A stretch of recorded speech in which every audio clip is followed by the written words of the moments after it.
then 8:30, then 9:30. Now it's 10 o'clock. It's a little bit after 10 o'clock Eastern time, and I'm finally able to sit down and go live. Some days just be like that. I feel like, especially in the summer, when things are just like all piled on, at least for me, because during the summer, like there's a lot of administrative things that I don't usually work on during other times when it's not summer, because I work with teachers a lot, and most of the time teachers are out during the summer, like on summer break. So there's a lot of administrative stuff, and I just feel like it kept sneaking up on me today. And then I took a little nap because you know what? Self-care and rest is very important. So when I got up from my nap, I had a little dinner, organized my room, and then I was like, okay, you know what? I have to go live. I felt like, okay, I want to do a live, but I didn't want to be on super, super late. So what I did was I just pulled a couple of questions that I've gotten through DMs and through messages. And I figured, you know what? I'll just go live and answer some of these questions because some of them are really good. And a few of these I've answered directly back to people who asked me the question. But I figured, you know what? There's probably other people out there who also have the same question or a similar question. So instead of just keeping that answer only for the person who asked the question, why not just go live and answer it all? So this first question came to me from Jennifer, who said, "Is a Roth IRA's return supposed to be fluctuating? Because I deposited $30 a couple days ago, and now the amount has decreased to $29.84. I know that that's just a couple cents, but I just want to keep my heads up before I make a larger deposit. I'm trying to put in 5,500." Okay, so what I would say, and I'm assuming Jennifer's a little younger because I've been posting a lot of content about custodial Roth IRAs recently, and especially encouraging people under the age of 18 to start opening Roth IRAs and contributing to them if they have a source of income, if they have employment.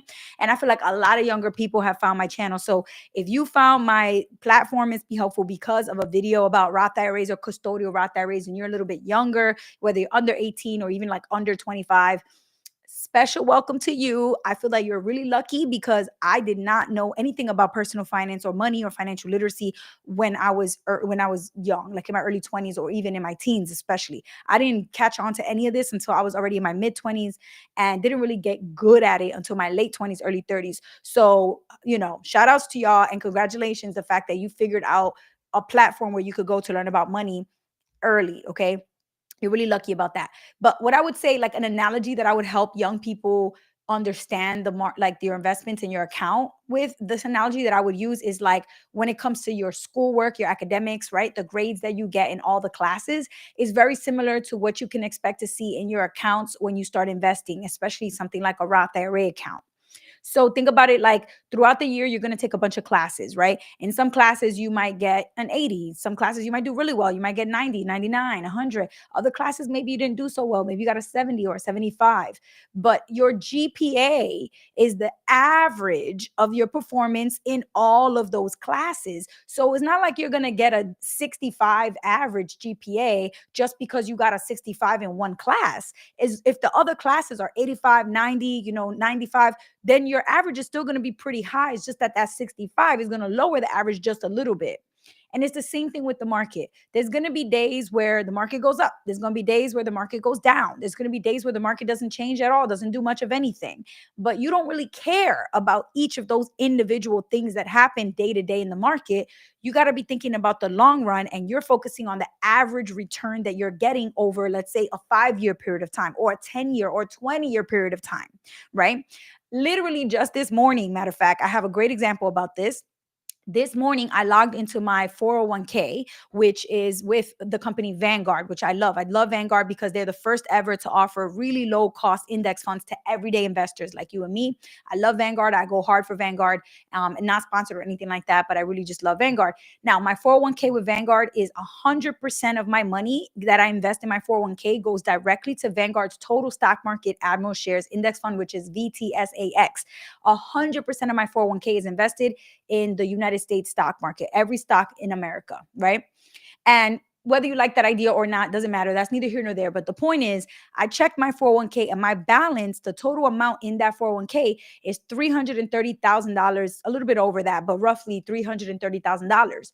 Now, I ran the math on that by doing a compound interest calculator. And I was like, starting balance is $330,000. In 25 years, if I just don't do anything at all, if I stop contributing to my 401k right now, and I just let that $330,000 grow and grow and grow and grow, I would have over $2,260,000 in 25 years without doing anything. And that's assuming an average rate of growth of 8%, which is significantly less than what the average has returned, like what the average of the market has returned over the past few decades. It's usually somewhere between 9 and 12%, 10%, 11%. But I go with 8% just to be a little bit more on the conservative side because I don't want to like overestimate and assume that I'm going to have all this money. I rather undershoot it. And then if it does better than 8%, great. That's not a really a problem. That's a good thing to have more money and not less. But I rather not project with like 12% or 13% because then if the market does worse than that, I'm not going to have the number I thought I was going to have. And it's really bad to not have enough rather than to have more. So I always do a lower interest rate, a lower rate of growth when I'm doing my projections and planning out, like trying to think about, okay, where am I going to be in 20 years and 30 years? So, what I would say to you right now, don't worry, Jennifer. Do not worry about your Roth IRA account changing balance every single day, every week, every month. Don't even really log in to be looking at the balance because it's just going to drive you a little crazy. It's just going to make you like panic a little bit if you see it going down. And going down, the balance going down is normal. That is just part of the roller coaster ride that is the stock market, right? So I really wouldn't be worried about it dropping right now. And honestly, if you have $5,500 that you saved up and you already know you want to put that into your Roth IRA, then you have two choices. You can either contribute all $5,500 right now today and get it over with, move it out of your savings account and just boom, put it into your Roth IRA. Or you can do what's called dollar cost averaging, which means that you set up a deposit over the next few months. So let's say you want to finish contributing all that money between now and December. Well, then you would say, okay, I have 5, 6 months left in the year. I'm going to divide that $5,000 by the next 5 months. So that's $1,000 a month. So every single month, I'm going to deposit $1,000 on the same day every month. Or you could do $500 every 2 weeks, whatever amount you pick, but you're basically doing math. So you have an even amount, an equal amount of money going in evenly, consistently throughout a certain period of time. So then the last deposit goes in, all $5,000 is invested, and you've been doing it with the same amount over a consistent period of time. And the reason that's a really good strategy is because no matter whether the stock market goes up or down, or whether it doesn't change at all, you're getting the average cost of the investment that you're buying over that period of time. So anybody out there who already saved up the money and you want to start investing, you could either do lump sum, like literally pour all the money in, but that means that you're locking in the price of the investments that you're buying right now. Or you could buy slowly over time and dollar cost average. And like the way I think about this is kind of like other things that change prices a lot. So, like for example, recently eggs, for some reason, eggs were just like super, super high. The cost of eggs was like ridiculous. And I posted about this a couple weeks ago, a couple months ago, when I was like, I don't know where else in the country eggs are still expensive, but I live in Miami and I literally went to my local Publix supermarket and the price of eggs was ridiculous. It was like 12, $15 just for a carton of 12 eggs. So I would say to you, think about that. If you were to go to the supermarket and you're thinking to yourself, oh, you know what? I could buy eggs for this week, or I can take advantage and buy all the eggs that I'm going to need for the next, 5 months. If you're going to do that, remember that the price of eggs changes. So if you walk in and you buy eggs for the next 5 months, that at the price that it is right now, you're saying that that's the price you're willing to pay for eggs for the next 5 months, and that's locked in. Versus if you were to go and buy a carton of 12 eggs today and it costs $15, it's ridiculously high for some reason. But then next month you go in and you buy more eggs and they're $8 a carton. Okay, well, that's great because now instead of paying $15 for all the eggs for the next 5 months and locking in a higher price, you come in every month, little every couple weeks, you come in and you buy eggs at whatever the price point is at that time. So you get lower costs over time because the price of eggs would go down over time. And it might go up, but it generally speaking is going to go back down to a normal price. So over time, dollar cost averaging helps you to basically average out the cost and pay a little bit less for whatever investments you're buying, because you're buying it slowly over time instead of buying it all at once and then locking in whatever price that is. Now, that price might be really high. It might be really low. I mean, you don't know. You can't really time the market. You don't know if the prices are going to go up or down. So that's why dollar cost averaging is a good strategy, because regardless of whether it goes up or down, you've now locked in the average price. And that's kind of, a sweet deal when it comes to investing. So I would say make a decision for yourself. Do you want to throw in that lump sum right now, or do you want a dollar cost average? And then once you do your strategy, automate it, either make that contribution all at once or dollar cost average and set up an automatic contribution every 2 weeks or every month. But then just forget about it. Do yourself a favor.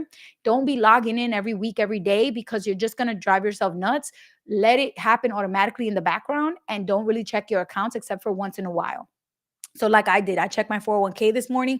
I was just curious because I hadn't looked at it in a while, but I'm not logging into my 401k every single day. I'm not logging into my Roth IRA every single day to see the balance. Like that's going to drive me nuts. So I would just check on it a couple times a year, maybe 2 or 3 times a year, but I would definitely not get into the habit of looking every day, every few days to see those small intraday or intra week or intra month pricing changes because yeah, you're going to drive yourself nuts. So I wouldn't recommend doing that. All right, let's check out some of this chat. Mission Wealth Media said, "What company do you work for?" So I work for a few different places. So the first job I work at Next Gen Personal Finance, which is a nonprofit that pushes and champions financial literacy education in the public school system. We offer free curriculum. You can check out the curriculum at ngpf.org. And we also offer teacher training. So if there's teachers out there who want to teach financial literacy or are required to teach financial literacy, we offer them the training that they need so they can understand the content and also get access to the free curriculum and then feel ready and able to teach the class. And everything is free because it's nonprofit. I'm the director of educational outreach at NGPF. So I do a lot of teacher training. I travel to train teachers. I also do online and Zoom classes for teachers. And I also create content for the curriculum as well.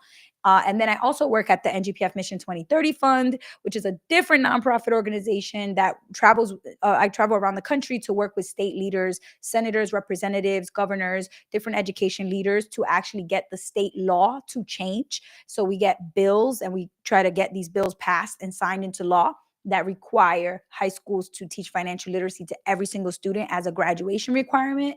And we have gotten so much success in the past couple of years. We have worked in when the first state that I had a lot of success in was Florida. The year that I moved to Florida, the governor signed that bill requiring Florida high schools to teach financial literacy. Shortly after, we saw states like Georgia, Michigan, and now recently in the past couple of years, California, Texas, Connecticut. So many states have done it. So I think when the Delaware governor signs the bill that is literally sitting on his desk right now in July of 2025, once he signs that bill, Delaware will become the 30th state to require financial literacy for high school graduation. 30 states. That is amazing and insane because when I started doing this work back in 2021, there were only 8 states and now there's 30. So that is huge. I'm bumping into my mic because I'm so excited. That is huge. That is so much growth. That's like really, really fast, right? In terms of like how many states are adopting these requirements for financial literacy education. So that's two of the nonprofit organizations that I work with. And then, of course, I have my own business, Miss Be Helpful LLC. I do speaking engagements. I have books, Mind Your Money, which is the book that I published in 2023. I speak at different conferences. I travel a lot to do workshops, and all of that stuff is under my business. So I'm kind of doing all of these things at the same time at all times. But I like that because I've never been the kind of person that just sits still and just has like one thing that they're working on. Like when I was in college, I was involved in everything, right? Like I was on the STEP team. I was the coordinator for the Caribbean Heritage Week. I was in the Latino dance troupe. I worked multiple jobs on campus. Like I was always, in addition to my full class load that I had any given semester, I was always doing multiple things. So I feel like I'm that kind of person that's always just like a little bit of an overachiever, but also just trying to make sure that I'm enjoying my time by doing things that are meaningful to me and building relationships with people that care about similar things that I care about, similar issues and similar causes.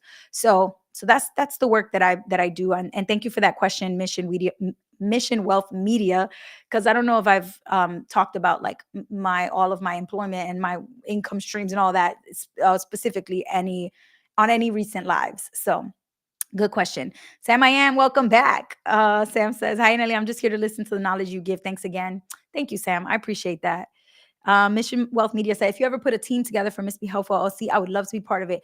Honestly, right now, I'm so focused on trying to figure out what are the critical things that a small business like that, like my business, needs. It's not a big business. I have had a couple of contractors, but nothing beyond that. And so I'm curious, like, what other things you all feel like Miss Be Helpful could be doing that you would want more of. I know a lot of people have been asking me, why don't you have a community? Why don't you have a course? And I feel like, well, obviously I'm doing so many different, like I do so much different work and so many different jobs, and I'm part of so many different things that I'm trying to figure out what do I actually have the time to do that also is something that I really enjoy. So I've been thinking about a community. I've been thinking about courses or experiences that kind of bring cohorts of people together. And so, yeah, you know what? That's not far fetched. That's definitely been on my mind. So, so yeah, stay tuned for a little bit more about that. Okay, I have a couple more questions here, but I do see some comments on Instagram. So let me go through. Astevio says, can you talk about diversifying tax strategies like Roth versus traditional versus taxable so we don't get heavily taxed at exit for retirement? That is such a good question. And yes, I would definitely recommend that you have some type of tax strategy. Now, if you literally have never thought about the tax advantages of these different retirement accounts, then I highly recommend that you talk to a certified financial planner, a CFP, who can help you think about your finances holistically. And hopefully, it's somebody who doesn't necessarily try to push you to give them access to your wealth so they can manage it for you, but just somebody who's advice only. So, for example, if you've never heard of the website Nectarine, this is a platform created by Jeremy, who is the creator of Personal Finance Club, which is a very big social media brand, a blog. Like, he's got a huge Instagram following. Jeremy's great. I've met him in person at conferences before, and he's really awesome. Now, he created Nectarine as a way to put all of the advice only financial planners in one place to help people find them easily. Now, I will say I love Jeremy and I love Nectarine. There's not a lot of diversity on there. So if you're, if you're somebody who's trying to work with someone that immigration issues or with, issues that might affect your specific family or your community, it's tricky to find financial planners that have diverse backgrounds and understand where you're coming from and might speak different languages. For example, if you want to have a meeting with your parents and involve them, that they might speak different languages. So that is one thing I will say. It's really hard to find diverse financial planners, but I still think this is so commendable to have a bunch of financial planners on one place. If you've never heard of the website ZocDoc, like ZocDoc or the app ZocDoc, back in the day when I first found out about ZocDoc, I thought it was just brilliant because it's one website where you can go and like put in your profile with your health insurance and look for doctors that are in network that are local to you. And then you can literally just find a doctor, any doctor for a specific thing that you're looking for. And that's pretty much what Nectarine does, but for financial planners. So if you've never met with a financial planner and you want somebody who is advice only, so they're not going to try to get all your wealth into under their management and charge you a AUM fee or a percentage fee, then I would definitely recommend booking a session. It might be $200 or $150 or maybe $300, kind of like a therapy session. You just pay for the flat fee, and then you get a chance to talk to them. And this could be really great for tax strategizing, not just in retirement, but every year moving forward too, because taxes is, I said this on my live yesterday. Taxes is the number one most expensive thing that we will spend money on as Americans. People think it's buying a house or paying for college. No, taxes is the most expensive category of your spending in your lifetime. So if you can strategize with taxes and find ways to lower your tax burden, then you can take those savings and pass it down through generational wealth vehicles or invest it for your own retirement so you can retire with dignity, or enjoy that money, take your family on a vacation, whatever it is that adds more value to your life. But it's important to do things the right way. So learning about the tax system and how things work and what is your true tax liability, like what taxes do you really owe, and don't overpay taxes if you don't need to, right? So that is a huge thing. But the basics that you need to understand. Array is going to give you a tax deduction when you next file. So say you file your taxes in February or March of 2026. If you put money in a traditional IRA right now in 2025, then when you file your 2025 taxes in early 2026, you will be able to subtract the amount of dollars that you put into your traditional IRA. You can subtract them from your taxable income in 2026 when you file your taxes. That literally makes the amount of money that you owe taxes on less. It will lower your taxable income because you're subtracting the amount of money that you put into your traditional IRA. The Roth IRA does not do that. It does not give you an immediate tax deduction when you next file your taxes. They don't care that you put money into a Roth IRA when you file your taxes, right? They just move on to the next question and they don't give you a tax deduction. So if you need a tax break in the near future because whatever reason, because you got kids, because you have high expenses, because you're trying to pay down debt, because you're trying to save up for a home down deposit on a down payment on a home, because whatever XYZ reason why you need more money now, and you really are in a situation where you have to prioritize a tax break in the immediate or near future, then I would say the traditional IRA automatically is going to be more important for you to invest with because of the immediate tax deduction that you get. But that being said, since you get the tax deduction now, when it is time to retire and you go to withdraw money out of that traditional IRA, they're going to be like, remember back in the day when you put money into this account and we gave you a tax break, we deducted it off of your taxable income. You never paid taxes on the money that went into your traditional IRA. So you're going to have to pay taxes on that money when it comes out of the traditional IRA. So in retirement, when you withdraw money from a traditional IRA, you will have to pay taxes on that. Now, with the Roth IRA, since they did not give you a tax break or a tax deduction now, when you go to take the money out at retirement, they're going to be like, oh, okay, yeah, we already collected those taxes from you back when you first put the money in, so you're good. And when you withdraw money from your Roth IRA in retirement, you won't owe any taxes on it. You, whatever amount of money it says that you have in your Roth IRA, that all that money is yours and will literally belong to you. So you don't have to worry about calculating how much you're going to pay in taxes on a Roth IRA when you make withdrawals in retirement. So that's huge, right? Right away between the traditional IRA and the Roth IRA, now you know, like, okay, if I need the tax deduction now so I can lower my tax burden, I'm going to go with the traditional IRA because it helps with taxes. The Roth IRA, I don't have to worry about taxes in retirement at all. So you have to decide, do you want to get a tax break now and pay less taxes now, or do you want to worry about paying less taxes in retirement, right? For me, I'm lucky, I'm privileged, I'm fortunate. I'm in a situation where I don't have to worry about taxes right now. If I owe $5,000 or $10,000 in taxes, I'll just pay it. It doesn't bother me, and I have enough savings, and I run a business that incorporates, like, that I know I'm going to have to pay some taxes, and I'm okay with that. But if I was in a different situation and I needed the tax deduction now because I wanted a tax refund check or whatever, I would do the traditional IRA instead. And I would just worry about the taxes that I would owe in retirement.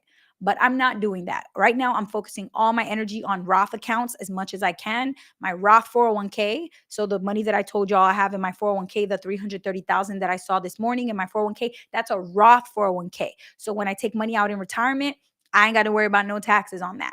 Same thing with my Roth IRA. I put money in it. I max it out every year, knowing that when I retire, I can take it out, whatever is in there, and I don't got to worry about taxes. And then I also do the same thing with my health savings account. I max it out each year, knowing that when I go to take it out at retirement, I don't got to worry about taxes. So depending on what your approach is when it comes to taxes, do you want to prioritize the break now or the tax break in the future? That will help you decide between a traditional IRA or a traditional 401k versus a Roth IRA or a Roth 401k. So that question, hopefully that was helpful. I know it was a lot of information, but that was for Instagram user Astevio. Hopefully you got the gist of like the tax strategizing on that. All right. LinkedIn user says, hello from Fort Wayne, Indiana, but I'm from Bushwick. Hey, that's what's up, my Bushwick people. I was just in Bushwick. I went to go see my mom and dad before the 4th of July. So July 2nd and July 3rd, I was in Bushwick. And I miss my New York City energy. I miss Bushwick for sure. It's definitely different. It was different being back home. Like it didn't feel like the same Bushwick. It didn't feel like the same New York City in general from like my nostalgic New York City in my mind, but it was still really nice being in Bushwick. And I love Bushwick. It's like my whole heart. If you've read my book, if you haven't read my book yet, read it, Mind Your Money, because I talk about my upbringing in Bushwick and how that has really shaped who I have become. It's always going to be a part of me, those early memories growing up in Bushwick, Brooklyn. But Yeah, it's definitely changed a lot. I mean, we're seeing that happen in a lot of major cities around the country where you see a lot of gentrification, a lot of like development coming in. One of the things I will tell you that really broke my heart being in Bushwick a couple weeks ago was the subway that runs along Broadway. So I grew up in Bed-Stuy Bushwick border, which is Myrtle Avenue off the J train, M train, Z train. And that J train line, that it looks really bad, y'all. It's like really rough. They're doing some type of construction where they're trying to fix up that whole train line, but it runs so far from like when I got off at Myrtle Avenue on Broadway to walk to my mom's house from there, that from that train station all the way, and I didn't go past to Kosciuszko, like I didn't go beyond between Myrtle Avenue and like DeKalb, but just walking 5, 6 minutes from the train station to my mom's house, it was all like boarded up and like blocked off. It just looks really bad. I just hope that they finish that construction really fast because it looks bad and it just didn't really feel nice walking down Broadway with so much like covered up, boarded up construction. Yeah, it made me really sad. Hopefully that's over soon. All right, let's see. Nisha Babes. Welcome back, Nisha. Nisha says, I'm 35. And last year I took $10,000 of my contributions out of my Roth IRA. I know you're supposed to wait till retirement age, but I felt like I had to do it. Do I have to pay taxes or penalties this year? When you file your taxes in if you did that last year in 2024, then you should have reported it in 2025. So when you filed your taxes for the 2024 tax year, which you filed in the early 2025, the 2024 taxes, then they would have asked you, did you take any withdrawals out of your Roth IRA?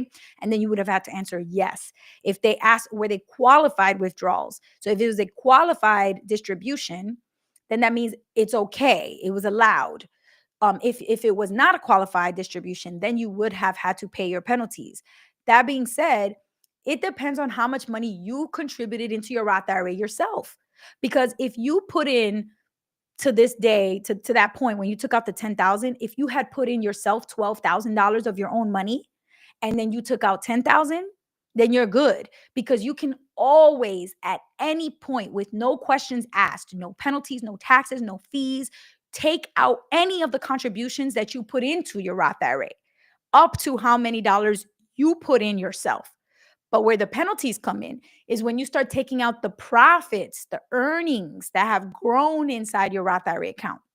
That part of your account is what you cannot touch until you're 59 and a half, unless you use it for a qualified distribution, for a qualified withdrawal, which would be putting $10,000 of earnings towards your first time home purchase, a deposit on your home, or, college expenses and some medical emergencies. There's certain things that you are allowed to touch their profits, your earnings early, but most things you can't. So, Nisha, I would tell you to go through your Roth IRA account, go look at your statements, look at all the contributions that you've put in and calculate it. If it was equal to or greater than $10,000, then you ain't got to worry about no penalties, no taxes, nothing. You're good because that was your own money you contributed that you took back out. Now, if you did not put in 10,000 yet, and you took out 10,000, you say you put in 9,000, but you took out 10,000, then $1,000 was profit and earnings that you were not supposed to touch until you're 59 and a half. So that money you will owe penalties on. So I would say just run the numbers for your situation. And if you are going to owe penalties, then maybe talk to a tax strategist, a CFP.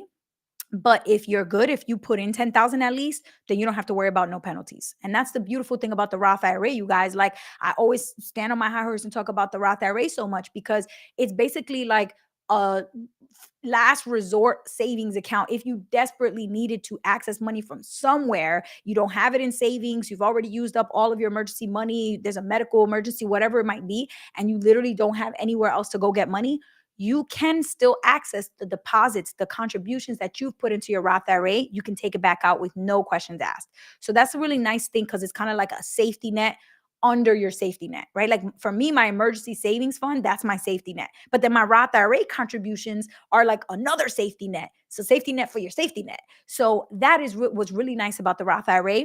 That's not true for other investment accounts like a 401k or traditional IRA. That is unique to the Roth IRA because you've already paid income taxes on it. Versus a traditional IRA, you haven't paid income taxes on that money, is deferred. So they're not going to let you take it back out because now you're messing up the tax situation. And then if you do take it out, oh, you got to deal with a bunch of taxes, penalties, fees, etc. That's not true with the Roth IRA. For your contributions only, okay? Not the earnings, not the growth, not the profit. That is separate, right? But just your contributions. All right. Thank you for everything you're doing to help us understand money. Thank you, Mark, Patrick. I really appreciate that comment. I feel like honestly, it's just what I wish I had. Like I wish when I was 18 or 19, I went online and I just saw somebody ranting about financial literacy and giving out free game and education, like just talking about this the same way people go online and talk about everything else. People be online talking about Love Island. People go online to talk about skincare routines. People go online to talk about their latest outfit of the day and their haul at this store or that store, grocery haul. Look at how much I bought at the grocery store this week. Why are we not on here ranting about money more?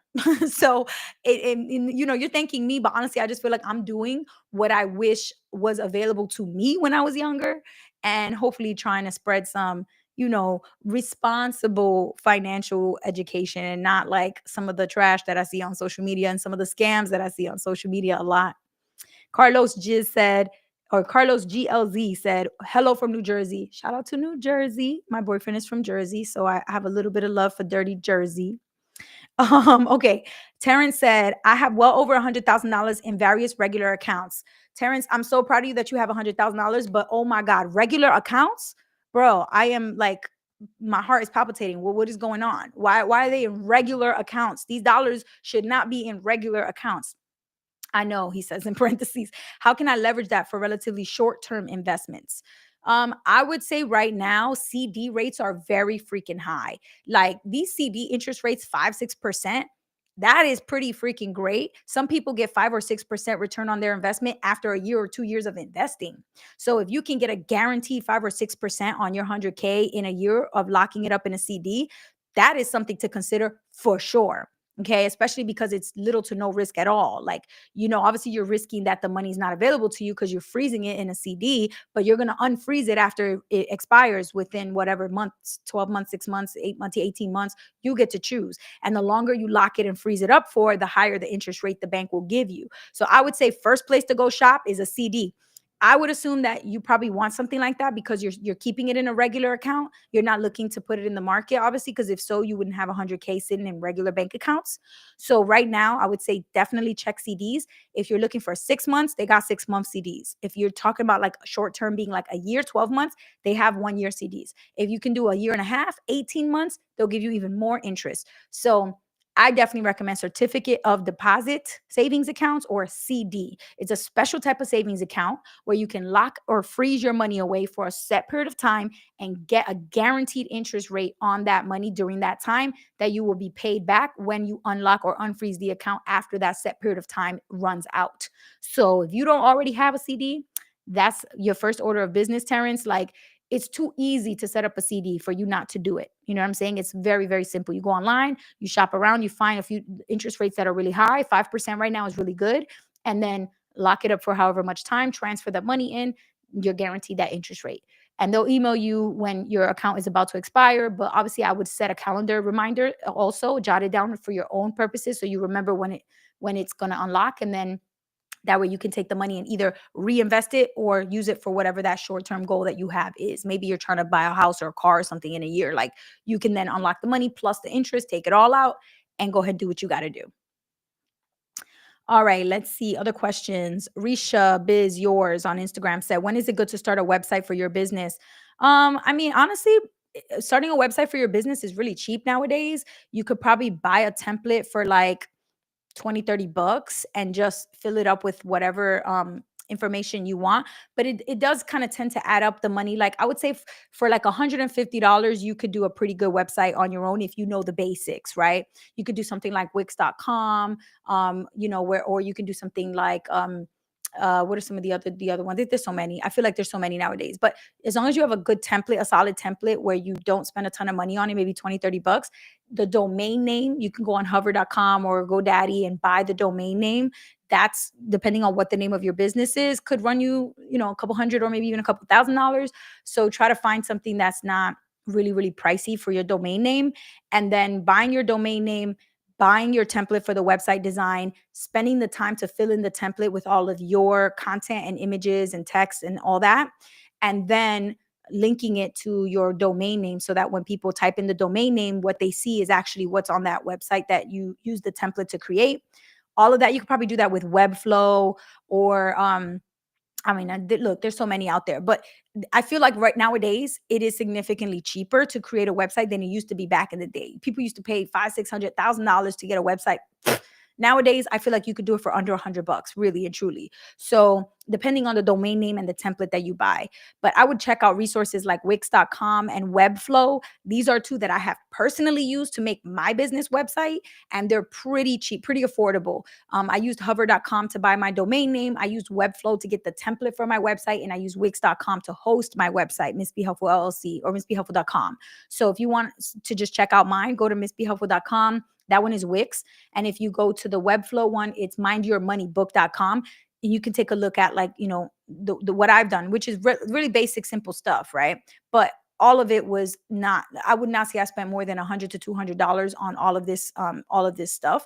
So if you have $100 to $200 budget and you really want to have an online brand presence, then I would say it's worth it to set up your website now. Just get a nice domain name that is not going to be something really tacky or really long or hard to remember or difficult to spell. Keep those things in mind, because once you have your business name, you're sending people to that website. It should be easy to remember. And I would say, yeah, it's worth it to start a business website. Pretty much once you have a client, once you start making money, it's a good idea to have an online presence, right? Because you want your clients to be able to refer you to other customers or other clients, and the best way to do that is to send your website to other people. So I would definitely say it's worth it. Set aside $100 to $200 and keep it low cost. Don't spend thousands of dollars for somebody to design you a custom website or anything like that. I wouldn't do that, and I wouldn't recommend you do that. All right, let's see other questions on Instagram. Astevio said, can go even further how amazing HSA could be used for tax strategies. Yes, if you didn't catch my live yesterday, I talked about specifically nothing but health savings accounts. So if you missed that, go back to my YouTube channel, go to Miss Be Helpful on YouTube and look at my live from July, what was yesterday? July 7th. And you'll see the live is called Investing with an HSA, Health Savings Account. That was probably 50 minutes, an hour, almost an hour long of only talking about health savings accounts. All right, let's see. Nisha, yes, I did max out my Roth IRA 4 times before I took out that withdrawal. So the $10,000 was from my own contributions. Do I still need to report it even though I didn't include it on my taxes? Nisha, no, you are good. If it was your own contributions, there's nothing to report to them because there's nothing that they need to charge you taxes on. If you had taken out contributions and earnings, then yes, you would need to report it. But since you took out your own contributions, you didn't do nothing wrong. You didn't trigger any rules or any regulations to pop up or anything. So you are good. You're in the clear. If you have Navy Federal, they have a CD that you can open with just $50. And the best part is you can keep adding to it over time. That is dope. Misha, thank you for sharing that with me, because my little brother has Navy. 2 of my brothers have Navy Federal. They're both in the Army. One's in the Army, one's in the Air Force. And I did not know that you could. I told them both that if they open a CD, they're freezing it and they can't add to it. So you just put me on the fact that you can actually, usually they don't let you add. Usually you just lock the money and then you take it out after a set time. But this is new to me, that you can actually start adding during the term, adding money while you're holding that CD. That is amazing. Which is a great way to build savings in a locked-in rate. Yes, I love that. Thank you for sharing that. Now that I know that, I will definitely start telling people about that. And I wonder if other financial institutions are going to start doing that too, because Navy Federal can't be the only one hip to this idea that sometimes people want to lock in the starting amount, but also keep adding little bits at a time. It's kind of like, obviously the reason I'm locking it is because I don't trust myself to spend it. So I'm trying to lock it away, but I still want to keep adding to it to keep forcing myself to save. And so that's brilliant. I think probably the reason they never did it before was because it's kind of hard to calculate the interest when you keep changing the amount. But I feel like they can just calculate it the same way they do for a high yield savings account and pay you your interest. It's not that big of a deal. We have computer technology nowadays that will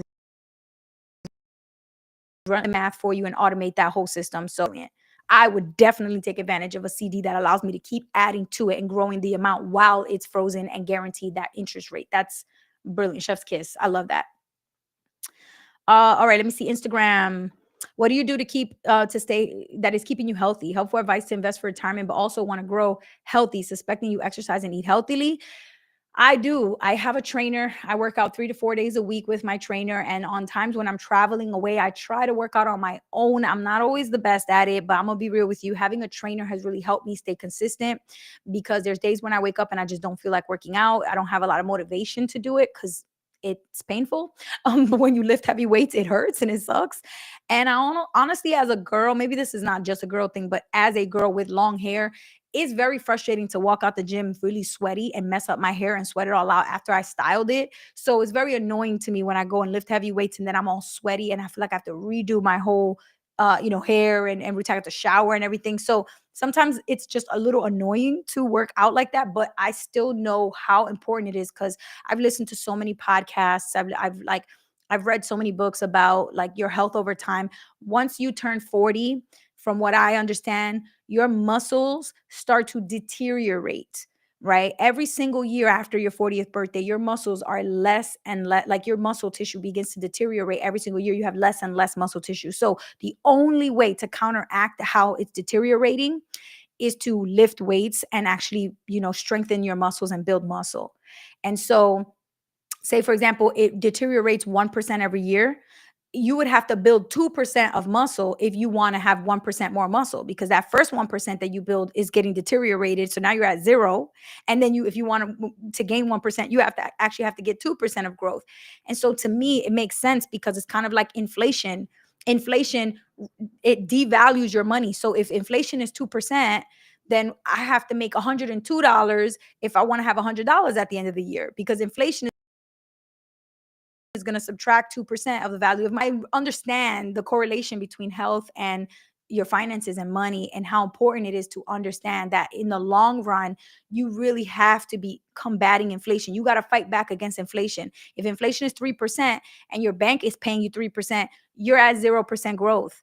And so same thing with your muscles. If your muscles are deteriorating at 1% and you're gaining 1% of muscle every year, you're at 0%. So you really got to be in the gym lifting heavy or at least doing some like calisthenics or something where you build muscle naturally, because at the end of the day, all we got is this one body we're in. You can't trade it for another body. I wish you could get new bones and new muscles and then get a whole new body, but you can't do that. You can replace income sources. You can replace your house. You can get a new car. You can get new stuff. You can't get a whole new body. The bones that you have, those are the bones you got, and they're the bones you're gonna have when you die. So I really do take my health seriously. I was vegan for about 4 years. I was fully plant based, and I loved the fully plant based lifestyle. I kind of want to go back to it actually, but because I've been doing so much physical like training and weight training, is really hard to get a lot of protein. Like for me, I'm trying to hit my body weight in grams of protein. So I'm 135 pounds. I want to eat 135 grams of protein a day. And that's really hard to do if I am only doing plant based, if I'm doing just a plant based diet. So I have introduced fish and meat back into my diet in the past few years, but obviously but I'm trying to make sure that my portion control is good, that I'm eating really healthy, that I'm mindful of the ingredients that I'm putting in my food, and just like cooking at home a lot, trying not to eat like fried stuff or like order out too much. It helps me with my health and also with my finances because these service fees and taxes and all these extra fees every time you order delivery is wild. You can literally order a burrito and somehow you're paying $28. Like, what? I'm sorry, no. So I definitely say when it comes to health, the top thing is what are you putting in your body? So what are you fueling your body with? What food you're eating? Be mindful of that. And two is, are you moving your body enough? And are you burning more calories than you're intaking calories? Like to me, those are the basics, right? Move your body every day, eat healthy every day, and drink a lot of water. I drink so much water. Like when I'm working, I have to my little home office setup is right next to the bathroom because I'm always going to the bathroom every 5 minutes because I drink so much water. But when people ask me about like my skincare routine or my health and stuff, honestly, I would say to you, it's probably because I drink gallons of water a day. I drink so much water every day. And in the morning, I wake up, I immediately drink a bunch of water. I'm trying constantly to just, hydrate my body, fuel my body with really good food and good ingredients because that's, look, again, it's the only body that I got that I'm gonna have in this lifetime.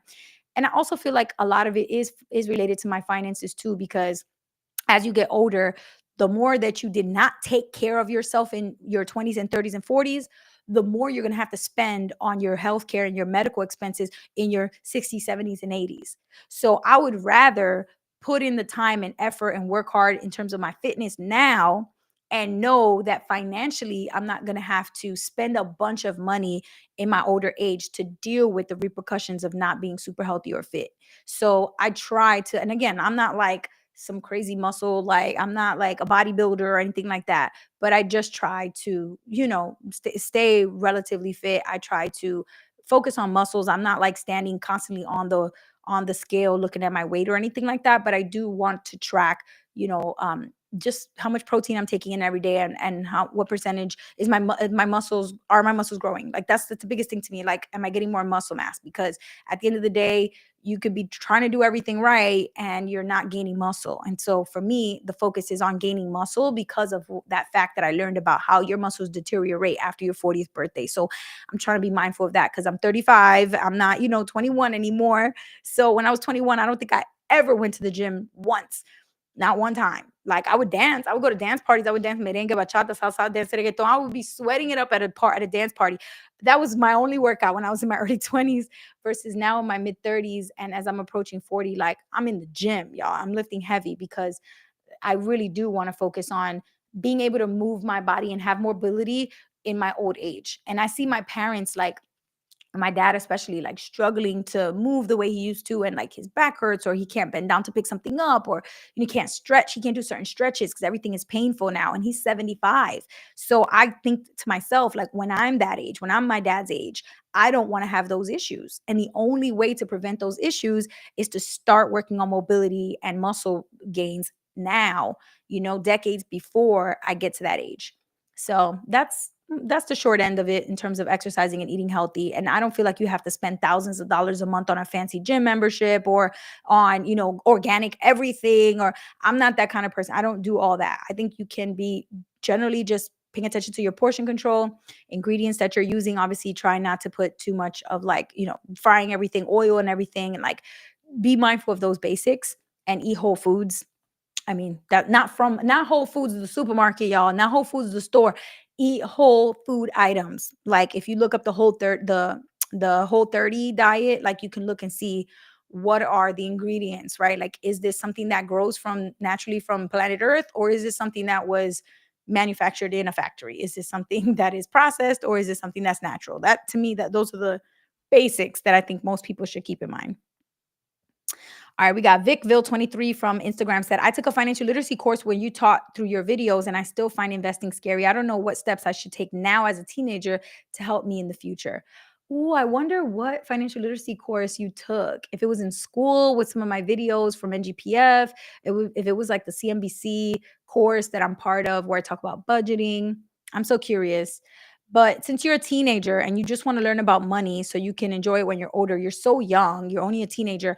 I would say just start reading as much as you can. When I was in my 20s, I read blogs about money, newsletters about money, books about money, and don't feel like you have to spend a bunch of money. If you do not have a library card yet, walk yourself down to the library, or go to the library, have somebody take you to the library, get a library card, and start checking out books about money. There's so many financial literacy books out there. And if you just like search on the web, like top 15 books to learn about money as a teenager, and all those titles, go to the library and ask them for those books. And if they don't have them, you can request them to order it, and they will get it for you.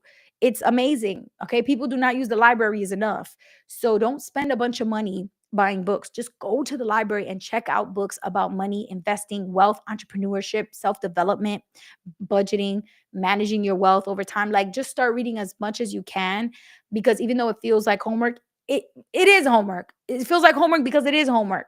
But you know what? If you don't do homework, you're not going to learn. If you don't take it seriously, you're never going to get to a point in your life where you feel like you really mastered this stuff.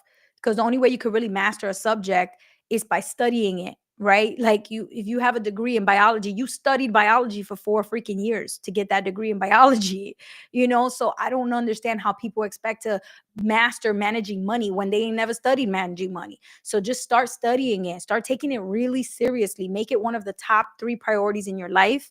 And you will start to get the knowledge really quickly because there's just so much information out there. You really only need the core subjects. You only need the core basics, right? You need to understand cash flow, which is basically budgeting, money in coming in and money going out. You need to understand income. You need to know how to generate income and know how to maximize your earning potential, right? Which comes from self-development, skills, developing a bunch of skills within yourself, creativity, problem solving, communication, written skills, verbal skills, presentation skills. All of these skills that I feel like I've developed are the number one ways that I make money today, right? That people don't generally talk too much about. People want to talk about drop shipping and selling stuff on Amazon and buying businesses and putting up vending machines. It's like, look, the soft skills, the skills that I've learned that have made me the most money are speaking, presenting, writing, the things that are those skills that nobody can take from you once you get those skills. So focus on that. And then obviously, investments, credit, like some of these these big money topics that are going to be important for you no matter what age. When you're 20s and your 30s and your 40s and your 50s, investing in credit and taxes will always matter. So those are big topics to study as well. But at your age, I would focus on cash flow, self-development, investing, credit. Those are probably the ones I would focus on. All right, let's see. Do we have any others? Learn about compounding interest, start young, and time will be in your favor. Absolutely. Compounding in general. So there's a difference between compounding interest and compounding returns. Compounding interest is a rate of interest that you are guaranteed and it's fixed. So basically, like a savings account. They tell you upfront, hey, you're gonna get 4%. So every $100 that you put in after a year, you'll have 104. That's interest. And usually it comes from a bank that is giving you a guaranteed rate of interest. Compounding returns are never fixed, they're never guaranteed, and you never know upfront what they're going to be. They come from the market and they come from your return on investment, which is why compounding returns. Now, the reason they both use the word compounding is because they both are calculated with the exact same formula, which is the compounding formula. But people love to call both of them compound interest. One of them is compound interest, the other one is compound returns.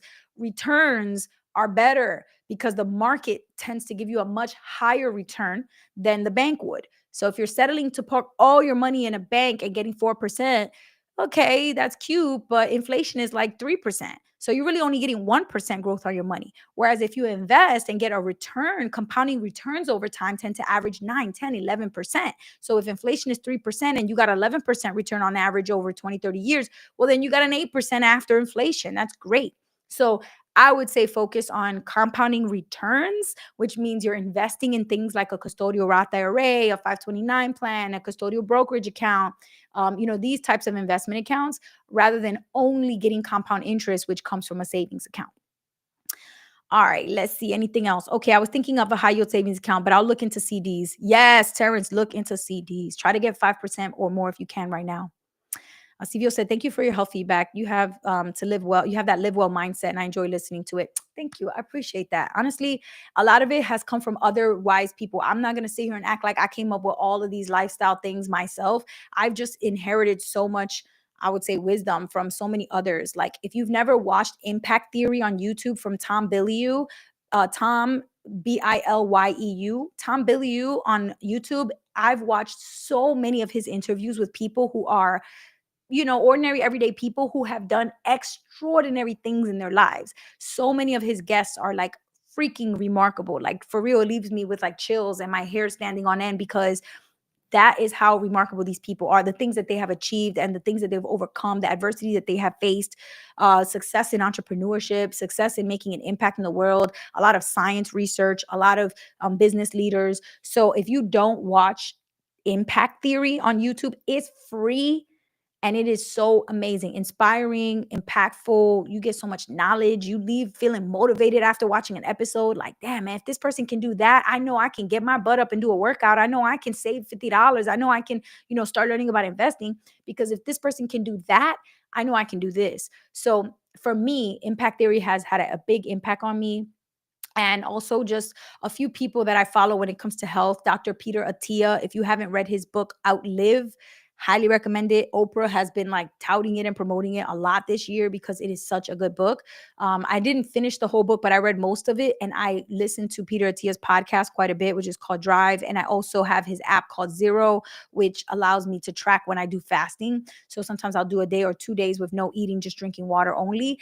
And it's not for weight loss or anything like that. It's because of the fact that I learned from Dr. Peter Attia that when you go into an extended fast, your body starts to kill off all of the weak cells in your body, any cells that could be cancerous, any cells that are just weaker than the others, that are not full strong cells. Maybe they're damaged, maybe they're just, for whatever reason, your body needs to regenerate, and cell regeneration happens after a few days of being in a fasted state. So I've been doing, I'll do 3 days or 2 to 3 days of nothing but water. And I'm not gonna lie, it's one of the hardest things that I've ever done. But man, it feels really great to prove to yourself that you can do it. It's really a mental challenge more than anything, because you start to feel hunger pains in your stomach. And then after a little while, when you don't eat anymore, but you have to make it through the pain at first of like stomach making some growling sounds, and you feel the hunger pain. But if you push past that, and you can take the pain, eventually it just goes away. And your body goes into that mode of cell regeneration, which to me is so valuable, because I see a lot of people in older age dealing with so many types of issues, whether it's cancer, whether it's all kinds of like medical issues. And I wonder if when they were younger, if they had fasted more regularly, if that could have helped them to get rid of some of those weaker cells in their body and really strengthen them up. So that's something that, I also do when it comes to health. I got that from Dr. Peter Attia. Dr. Peter, and his last name is Attia. So these are just some of the people, that I can't take credit for everything that that I taught. I definitely have gotten it from other people's wisdom. Okay, it's Jasenia said that should never be a factor due to the fact that decisions affect others. I'm sorry, Jasenia. I don't know what that comment was referring to, but if you add another comment to explain it, let me know. Jasenia said learning is awesome. Yes, it is. All right, let's see. Any others? I want to know more about money just as much as you know when I'm older. Thank you for all the information and resources. Vicville23, thank you so much for joining the live and for commenting on Instagram. Honestly, I love that I'm inspiring you and motivating you. I feel like you should also try to put your friends on, because one of the biggest indicators of the success that I have had is the people around me. My boyfriend, who has been a huge influence on me, a positive influence on me. He pushed me to pursue entrepreneurship, start a business, to grow a social media platform, to write a book. He's been such a positive source of like just, motivation and inspiration in my life, and also has really pushed me to stop wasting my time scrolling on Instagram, watching stupid celebrity drama, and actually listen to podcasts like Impact Theory and Dr. Peter Attia. And like, he's really been a source of motivation, but also like pushing me to be more craving intellectual content and not just crap that a lot of people waste time looking at. It's all about balance, right? Sometimes I'll have my guilty pleasure. I'll go watch a stupid episode of Love Island just so I can, talk to my nieces about it. But at the end of the day, I really do focus a lot more of my time and energy on things that are intellectually stimulating and help me grow. So there's always time for, when you're on vacation, you might pick up a book and read some silly fiction books or whatever. But for the most part, I'm reading nonfiction books and learning from people, either biographies, autobiographies. I'm really trying to learn as much as possible. And I feel like that's like a decision that you make, right? I saw somebody posted earlier this week that said, you only start changing for the better when you're tired of your own BS. And I agree with that. I feel like at some point I just hit a point where I was like, all right, I'm tired of my own damn BS. I waste so much time scrolling on social media. I'm not learning anything. I'm not getting better. My brain is literally frying because I'm watching stupid stuff. And I feel like I wish I had gotten more done. I wish I was more productive. Like, when you get it to a certain point where you're tired of your own excuses, you're tired of your own situation, that's when the fire lights up under you. But if you can discover that earlier in life and put yourself around other people who are also serious about being intellectual, being investors, getting better every day, like, that is how you win. So I would definitely put your friends on, put your family on. Don't just like gatekeep it all for yourself. Put other people on so that this could be something that you do in community and not like a thing that makes you weird and quirky. but more so something that you feel like you share with the people around you. So you're all more likely to succeed financially and otherwise, right? It's not only about money. There's so many other ways that you can succeed in life that are outside of just your money, your health, your emotional well being, your mental health, your relationships, the way you use your time, how much joy you feel day to day, happiness, there's all these things that you can feel successful for that are not just how much money you've saved or how much money you've invested, right? All right. Yeah, that's why social media is no good sometimes. I know, right? It's just saying, yeah, I agree with you. I agree with you. Giselle Abreu says, I really like Tiffany the Budgetnista.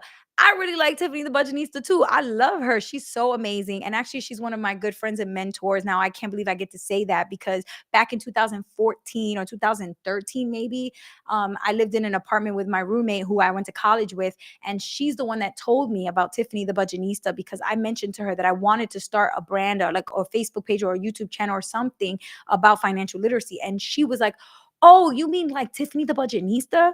And then I was like, who? That was back in 2013, 2014. And then in 2015, I started Miss Be Helpful on YouTube.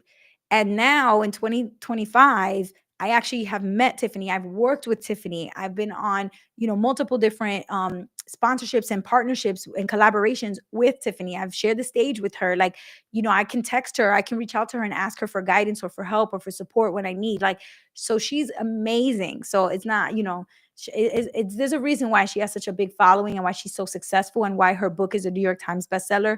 If you have not read her book, it's called Get Good with Money by Tiffany Aliche. She's amazing. All right. I think I got all the comments and questions. Thank y'all so much for joining this live. I told myself I was going to be on here for like 20, 30 minutes, and I've been on here for an hour. Isn't that like what I say every time I go live? But hey, that's just proof that I really enjoy it. Okay. And proof that this is not AI. I got so many comments on my Instagram reels asking me, is this AI? I'm like, no, this is a 1 minute clip from a 1 hour long live on YouTube and Instagram. Like, is not AI. I think that's going to be this new thing that people are going to have to prove that their content is not AI by actually being live. So if that helps, there we go. I got too many people asking me, is this AI? I'm like, I don't understand why people think I'm an AI bot, but I'm real, people, and all my content comes from my lives. So if you don't catch them actually when they're live, you can always rewatch it on my YouTube channel by going to my lives and just going back. I've literally been posting every single day since early June, and I try to do live every day. I've been missing like holidays or like other important emergencies or things that happen when I'm traveling, but for the most part, every day alive. And sometimes I run for an hour, but I try to keep them 20 minutes or so. So I'll be back on live tomorrow again. Thank you all so much for joining. Thank you to Jennifer who emailed me the question about Roth IRAs, and to so many of you who had questions in the chat on YouTube, LinkedIn, on Instagram. Thank you so much, and I'll see y'all tomorrow for another live. Have a good night, y'all.